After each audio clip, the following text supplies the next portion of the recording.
पाकिस्तान के कब्जे वाले कश्मीर यानी कि पाकिस्तान ऑक्यूपाइड कश्मीर में हालात बेहद तनावपूर्ण बने हुए हैं। विधानसभा चुनाव के लिए आज वोटिंग है। उससे पहले ही रावलकोट में प्रदर्शनकारियों ने सेना और सरकार के खिलाफ एक बड़ा विरोध प्रदर्शन किया।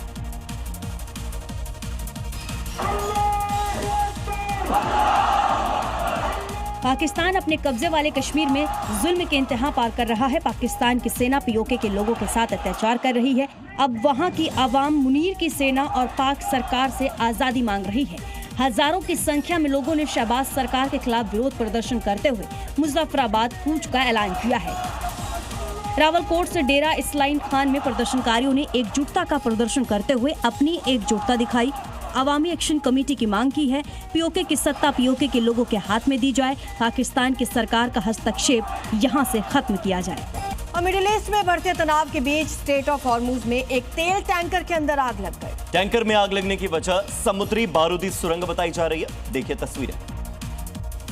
हॉर्मुज में कॉयल टैंकर आग के लैपटॉप से घिराई दिखाई दिया। नेवल माइन से टकराने के बाद तेल टैंकर के अंदर भयावह आग लग गई। कई घंटे बीत जाने के बाद भी आग पर काबू नहीं पाया जा सका। मीडिया रिपोर्ट के मुताबिक टैंकर ईरान की ओर से तय किए गए समुद्री मार्ग से भटक गया था, जिसके बाद माइन में टकरा गया और उसमें धमाका हो गया। फिलहाल टैंकर की पहचान और संभावित हताहतों की आधिकारिक जानकारी सामने नहीं आई है, लेकिन इस तेल टैंकर में विस्फोट से साफ हो गया है कि हॉर्मुज अब खतरनाक हो गया है।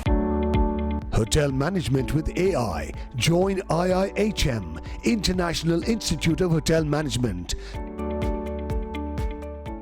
रूस और यूक्रेन के बीच युद्ध एक बार फिर से तेज हो गया है। रूस ने कीव पर बैलिस्टिक मिसाइल से अटैक किया, वहीं यूक्रेन ने ड्रोन स्ट्राइक का दावा किया है। दोनों तरफ हुए हमलों में कम से कम 8 लोगों की जान गई। यूक्रेन की राजधानी कीव पर रूस ने बैलिस्टिक मिसाइलों से बड़ा हमला किया, जिससे शहर में कई जगहों पर विस्फोट हुए और दहशत फैल गई। वहीं यूक्रेन के दूसरे इलाकों में भी रूसी बमबारी जारी है, जिसमें कम से कम 4 लोगों की मौत हो गई। दूसरी ओर रूस का दावा है कि रूस के कब्जे वाले यूक्रेनी शहर होर्लिविका पर यूक्रेन ने ड्रोन का हमला किया, जिसमें 4 लोगों की जान चली गई। और फिलहाल आगे बढ़ते हैं, बात करते हैं हमारी सेना की, क्योंकि ऑपरेशन सिंदूर के बाद से भारतीय सेना ने अपनी तैयारियों को तकनीकी तौर पर और ज्यादा धार देना शुरू किया। भारत अब ड्रोन के साथ साथ अत्याधुनिक हथियार भी सैनिकों को मुहैया करवा रहा है और करगिल में भारतीय सेना ने घातक हथियारों का प्रदर्शन किया। देखिए रिपोर्ट। भारतीय सेना ने करगिल के बेहद ऊंचाई वाले इलाके में अपने पराक्रम का प्रदर्शन किया। भारतीय शूरवीरों ने अत्याधुनिक हथियारों के साथ अपना दमखम दिखाया। सेना की स्पेशल मोबिलिटी व्हीकल्स हैं जो ग्लेशियर्स या स्नो प्लेटेड एरियाज में जो है यूज़ की जाती है। आमतौर पर इनको जो है अटॉर N1200 बताया जा रहा है और ये इसके टायर्स आप देखिए कितने ऊंचे हैं। ये बताया जाता है कि ये ग्लेशियर में मूव कर सकती है। ये वो अत्याधुनिक हथियार है जो मैदान से लेकर दुर्गम इलाकों तक आतंक का सर्वनाश करने के लिए काफी है। आतंकी कहीं भी छिपे होंगे, इन घातक हथियारों से उनका खात्मा तय। खबर कर्नाटक से, जहां बीदर में अस्पताल के अंदर उस वक्त हड़कंप मच गया जब 2 शख्स टशन में बाइक लेकर इमरजेंसी वार्ड में घुस गए। इसकी सूचना मिलने के बाद मौके पर पुलिस की टीम पहुंची। सबके सामने थप्पड़ और डंडे वाला इलाज इन युवकों का कर दिया। देखिए इस वीडियो में देखिए, एक शख्स का कॉलर पकड़कर पुलिस घसीटती हुई नजर आ रही है। उसके बाद दे दनादन चाटे मारते हुए पुलिस बाहर निकाल रही है।